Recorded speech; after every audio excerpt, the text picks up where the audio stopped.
খুলনায় এক word BNP নেতাকে ধারালো অস্ত্র দিয়ে কুপিয়ে এরপর গুলি করে জখম করেছে দুর্বৃত্তরা। আমিন মোল্লা নামে ওই ব্যক্তি নগরীর ৩০ নম্বর ওয়ার্ড বিএনপির সদস্য এবং চিংড়ি বণিক সমিতির সভাপতি। স্বজনরা জানান, শুক্রবার রাতে নগরীর টুটপাড়া এলাকায় একদল দুর্বৃত্ত আমিন মোল্লাকে প্রথমে ধারালো অস্ত্র দিয়ে কুপিয়ে জখম করে। চিৎকারে আশপাশের লোকজন এগিয়ে এলে গুলি করে পালিয়ে যায় দুর্বৃত্তরা। স্থানীয়রা উদ্ধার করে প্রথমে খুলনা মেডিকেল কলেজ হাসপাতালে নিয়ে যায় তাকে। পরে সেখান থেকে খুলনা সিটি মেডিকেল কলেজে হাসপাতালে ভর্তি করা হয়। ঘটনাস্থল পরিদর্শন করেছেন খুলনা মেট্রোপলিটন পুলিশের ঊর্ধ্বতন কর্মকর্তারা। জড়িতদের দ্রুত গ্রেফতারের দাবি স্বজন ও বিএনপি নেতাকর্মীদের।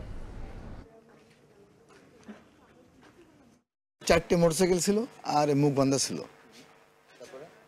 তারপরে দেখলাম ওই ফাঁকা 2-3টে গুলি করে বঞ্চাস এখানে পান খাচ্ছিল, পান খালি তারে ধরে কোপানো, মানে গুলি করছে। গুলি করলি লোকজন দৌড় মারিছে, আর বই এখানে এসে ও দৌড় মারিছে, দৌড়ে পড়ে গেছে। ওনাকে যারা কোপাইছে, যারা আহত করছে, তাদের দিতে 24 ঘন্টার ভিতরে অ্যারেস্ট করে তাদের যেন শাস্তি দেওয়া হয়।